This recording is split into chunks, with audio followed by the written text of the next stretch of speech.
Кыргыз-тажик чек арасында кайрадан чыр чыкты. Тажик тарап кыргызга караштуу булакты талашып жатат, дейт тургун.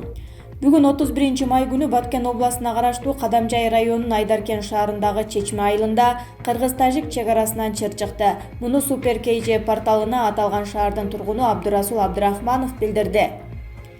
Эртең менен Чечме айылына Куран окутканга барган элек. Анда тынч болчу, эми чыр чыкты деп уктук. Ал жакта булак бар. Мен 59 жашка чыктым. Ошондон бери ал булак кыргыз жерине карачу.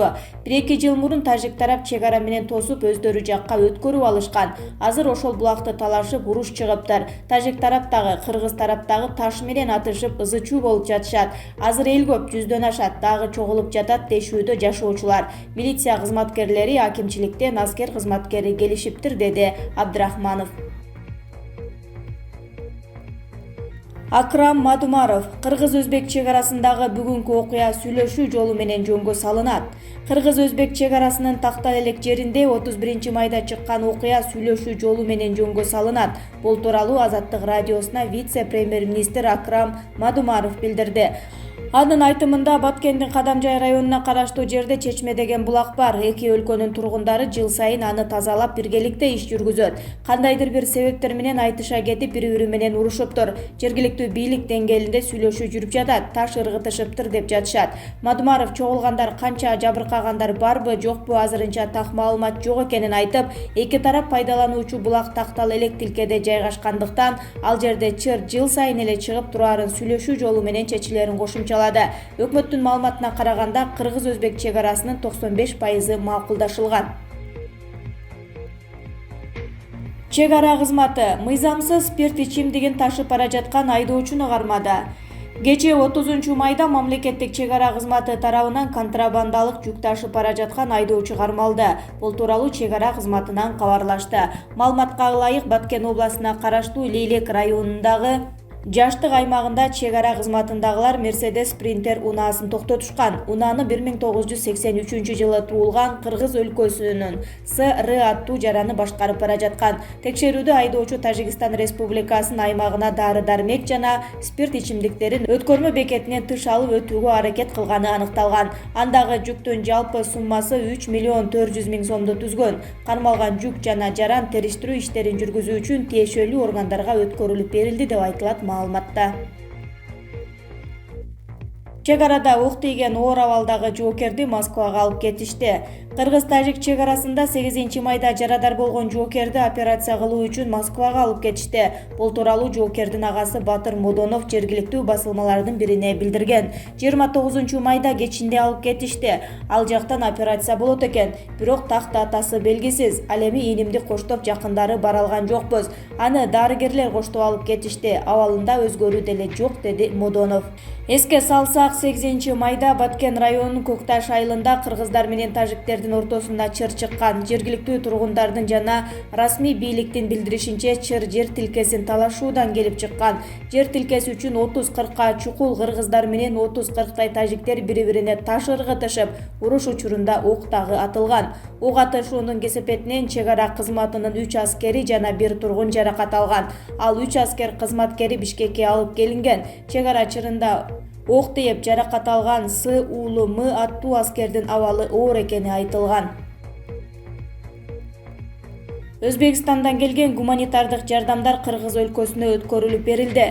30-май күнү Ош шаарында Өзбекстан Республикасынын өкмөтүнүн Кыргыз Республикасынын өкмөтүнө гуманитардык жүктү берүү аземи болуп өттү. Бул тууралуу өлкөнүн Тышкы иштер министрлигине маалымдашты. Ага ылайык иш-чарага өкмөттүн Ош областындагы ыйгарым укуктуу өкүлү Узарбек Жылкыбаев, жаңы дайындалган Өзбекстан Республикасынын Кыргыз Республикасындагы толук жана ыйгарым укуктуу элчиси Хуршит Мирзахидов, Кыргызстан элдер ассамблеясынын Ош бөлүмүнүн башчысы Балтагул Нурумбетов, Кыргыз Республикасынын Тышкы иштер, саламаттыкты сактоо, өзгөчө кырдаалдар министрлеринин аймактык бөлүмдөрүнүн жетекчилери катышты.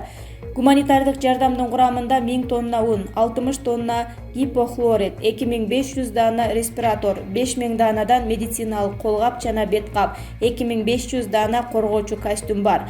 Жүк Өзбекстандан Ош шаарына темир жол транспорту менен жеткирилди. Кыргыз тарап бир тууган элдин коронавирус менен күрөшүүдө өз убагында көрсөткөн жардамын жана колдоосун жогору баалоо менен Өзбекстан Республикасынын өкмөтүнө терең ыраазычылыгын билдирет деп жазылат маалыматта. Бишкектеги тартип бузган кафе-ресторандарга карата 300 000 сомдук протокол түзүлдү. 30 май күнү Бишкектеги соода борборлоруна, базарларга, кафе-ресторандарга карантин талаптарын аткаргандыгын текшерүү максатында рейд жүргүзүлүп, тартип бузгандарга айып салынды. Бул тууралуу шаардык мэриядан билдиришти. Акимчиликтин мобилдүү топтому мамлекеттик санитардык эпидемиологиялык көзөмөл ишканасынын кызматкерлери, санитардык экологиялык инспекция жана райондук ички иштер башкармалыгы менен биргеликте санитардык эрежелердин сакталуусун текшерип, түшүндүрүү иштерин жүргүзүштү. Атайын топ Дордой, Мадина, Комфорт Кейже, Асанбайдагы базарларды, Береке, Дордой Плаза, Сум, Гум, Бета Сторес, Инжир, Махмуд Кашкари кафелери, Нават чайханалары тармагын текшерүүгө алган. Жогоруда аталган жайларда тартип бузуу аныкталган эмес. Ал эми Кудайберген, Уста жана Элитстрой, Хожа Насреддин, Восточка, Хабиби, Таймут жана башка Бишкек парк соода борборунда санитардык эреже сакталган эмес. Санитайзерлер жетишсиз, сатуучулар беткапсыз иштеп жаткандыгы аныкталган. Аталган жайларга баруу жашоочулар үчүн кооптуу. Тартип бузган жайларга карантин талаптарын аткарбагандыгы үчүн 300 000 сомдук протокол түзүлүп, айып салынды деп жазылат маалыматта. Фальшивый студент, мент, чиновник жана депутат Рыскелди Момбеков.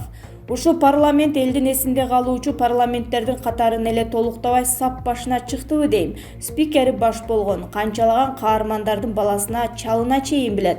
Уялганы бар, уялбаганы, ырчысы бар, чырчысы бар дегендей. Момбеков деген монологчу депутат эле эмне деген жылдызга айланды. Интернет желесин бүт басты. Үтүк сайын ийсең дагы Рыскелдинин атыр жатыр патыр деген бир болбогон бир уйкаштыктар угулуп кетет. Мына келечек муунга үлгү болчу килейген бир мыйзам чыгаруу бийлик бутагынын өкүлдөрү. Анан дагы ушул Момбековдун фальшивый бир монологуна окшогон фальшивый диплому бар экени ачыкка чыкпадыбы? 2003 жылы Бала Сагын атындагы Улуттук университеттин юридика факультетин бүттү деген диплому жасалма деп. Бул жалган маалымат болсо Момбеков эле болсо жөн коймок. Ошону жарыялагандарды жөн эле мойсоп жиберчүдөй болуп, дагы бир топ монолог айтмак дагы. Миллион сомго абийирин баалап сотко бермек. Ошентип фальшивый документ менен бара-бара фальшивый чиновникке, фальшивый депутатка айланып алды. Момпой фальшивый дипломун эми фальшивый монологтору менен актатып жаткан кези. Ошентип жүрүп акыры Рыскелди акылынан алган багытынан да адашып баратат өңдүү. Саясатка келгени КСДП аркылуу келип алып, эми саясаттан КСДПларга душман болгон. Бакиевтердин генералдары менен чай ичип ийип кеткени калды. Башка саясатчылар саясатчылыгын кылып, акырындап жүрүп башка бир капчыктууну жандаса, бул эргул бул жээктен тигил жээкке өлөр тирилерине карабай чаба куруп кирди.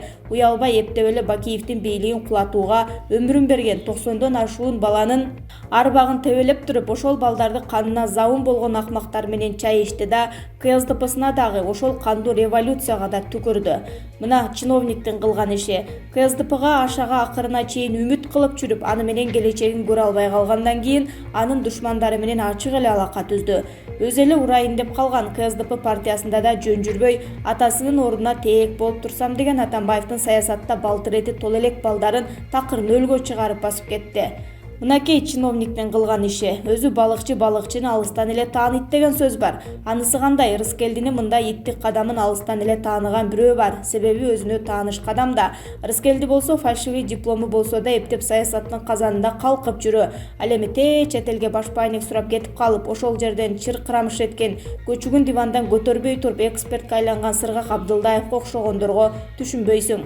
Макул, Бакиев бийлиги куугунтуктаптыр. Бирок ал кеткенден кийин келип, бугун женин чыгара бул жакта Кашмалтайды Ала Тоо аянтына чыгып алып айтпаса да, ачык айтып күрөш жүргүзсө болот да. Жок, жайыты жарашып алгандан кийин алыста жатат дагы монологчу Момбековдун артисттигин асылат. Адаттагыдай эле жатып алып Facebook баракчасы аркылуу жазат да бул.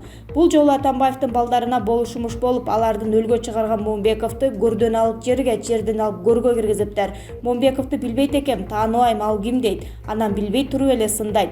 жатып алып таза бир көрө албастык кылыптыр. Ошентип анысы ал жакта эч нерсе билбей туруп эле эксперттик фальшивый пикирин айтса, мунусу момпоюп эч нерсе болбогондой жүрө берет тура. Экөө тең балыкчы болбогондо эмне болот? Мына аты анча-мынча таанылган саясатчылардын абалы.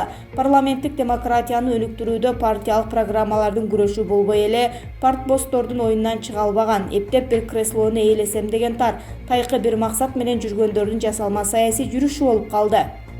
Заман качан оңолот? Заман ушундай тайкы ойлонгондордон, жасалма жүздөрдөн арылганда оңолот деп жазат Факты KG.